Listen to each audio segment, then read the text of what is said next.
Welcome, guys. Welcome to the channel again. And today we are going to be talking about the match analysis for the FA Cup round of 16 tie between Wolves and Liverpool. And if you followed up to my last video where we did a match preview, I actually predicted that we are going to maybe lose this game, right? Because the way we have been playing, it hasn't been up to par, and it felt like Wolves, they have more spirit and fight than we did, especially in the last game, and even to some extent in this game anyway. So we're going to talk about that. However, we came up with a win.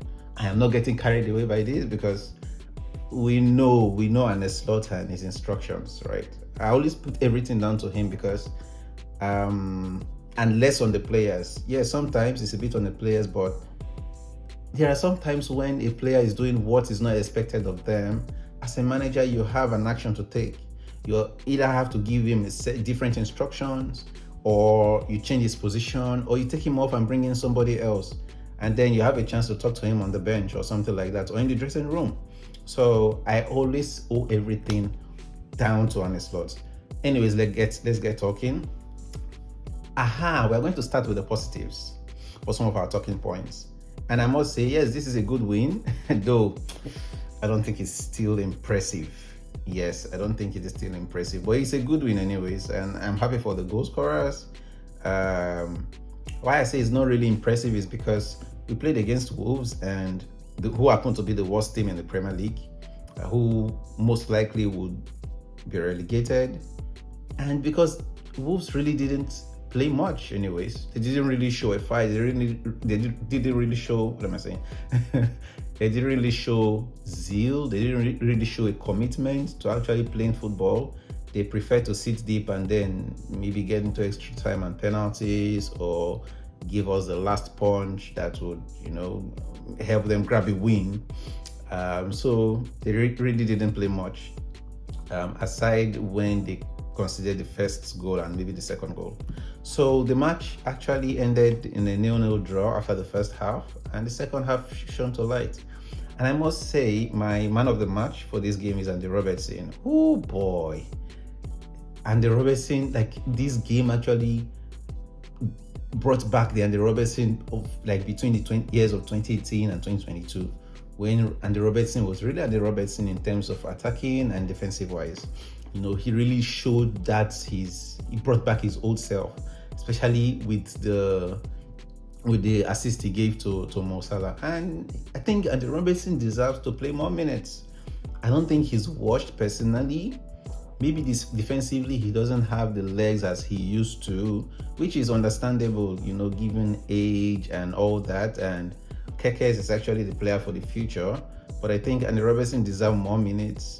Especially when we are finding it difficult to get a winner or to break down teams that are on low block, teams that are sitting deep, that are not really attacking and bombing on our wings, on the flanks, and causing troubles for our fullbacks. I think Andy Robertson will come out handy because they are sitting deep, and then we need players who would really overload the flanks and give quality crosses, which Andy Robertson he's the best at that. So I think he deserves to play more minutes. So I would say I give him the man of the match for his goal and his assist, and for the fact that he also helped. I think there's a kind of chemistry and understanding he has with whoever he plays on that wing, especially, not whoever anyways, especially when he plays with Rion Gomorrah or Florian Wirtz. If it is Cody Gakpo, no. But with these two other players, I think he has a good chemistry and understanding with them. And he was so much helpful to the young lad, acting like a coach for Rion Gomorrah, telling him, okay, run down, I'm going to give you the pass. Or he makes a kind of movement which gives a signal to Rion Gomorrah to run and open space.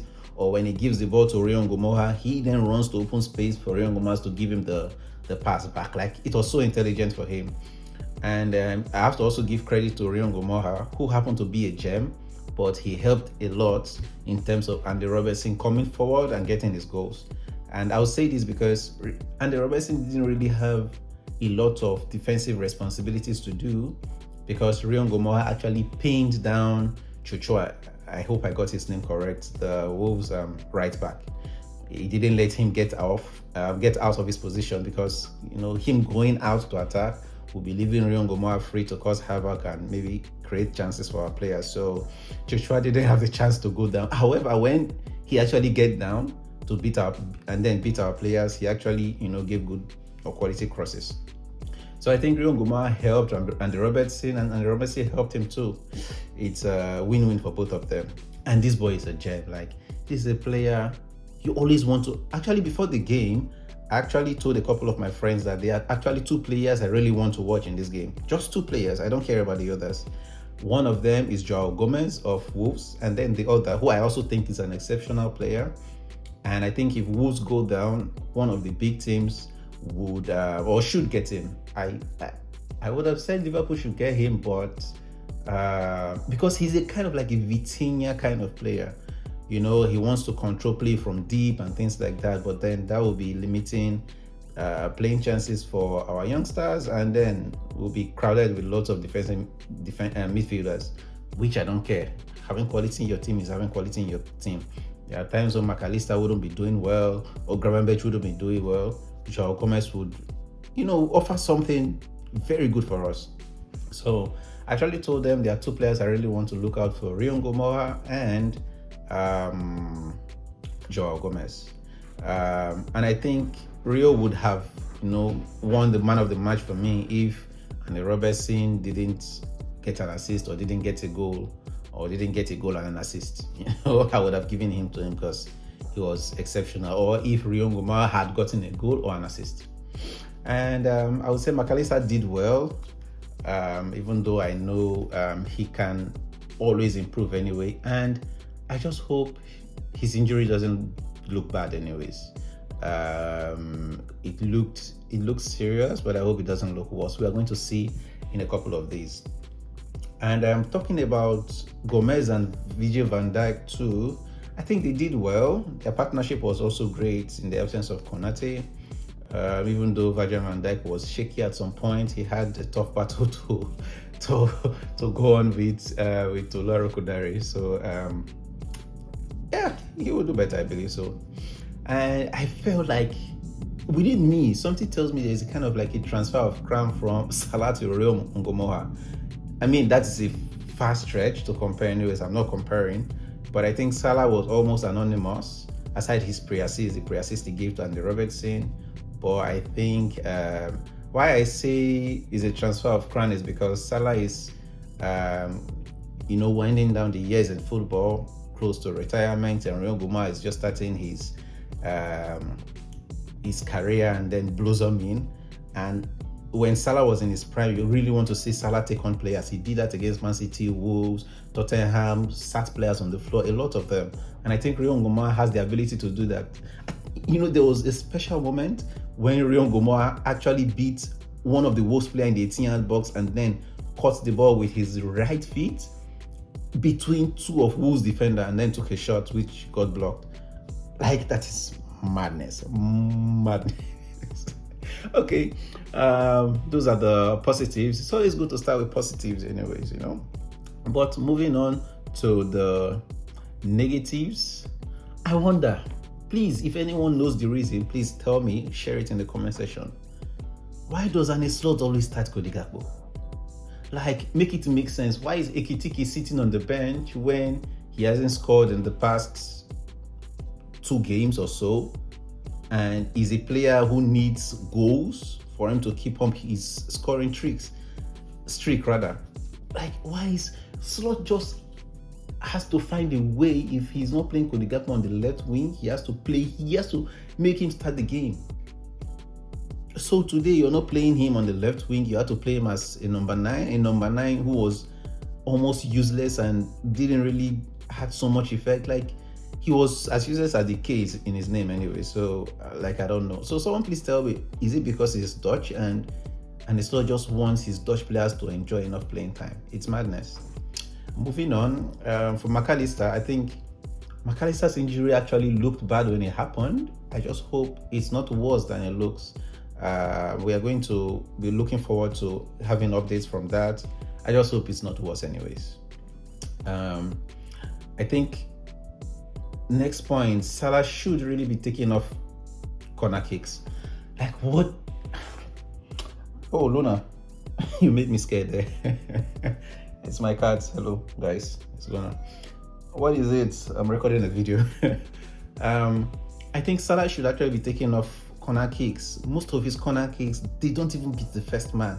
They are very poor and wasteful. Luna, what is it? Guy, I'm recording a video, okay? Can you just get off? So I think, and this is always also on Slot, because Slot actually decides who takes spot kicks, free kicks, corner kicks, penalty kicks, and things like that. So I think Salah should be taking off corner kicks, and Szoboszlai should actually take them itself, because Salah either wants to try to play it. Oh, what are you doing, Luna? Salah always wants to try to play. I think he feels like, when I want to play this corner kick, I want to try to score the goal. Either he wants to play it into the top of the post, through the top of the post, or through the side, and it doesn't make sense. And also, why do we always play the ball back and sideways? Even when we have a player in front of us, it's always back and sideways. It drives me crazy. There was a short period of time in which even Wolves player played the ball, in front of them, in front of our 18-yard box. They actually played more forward passes than we did.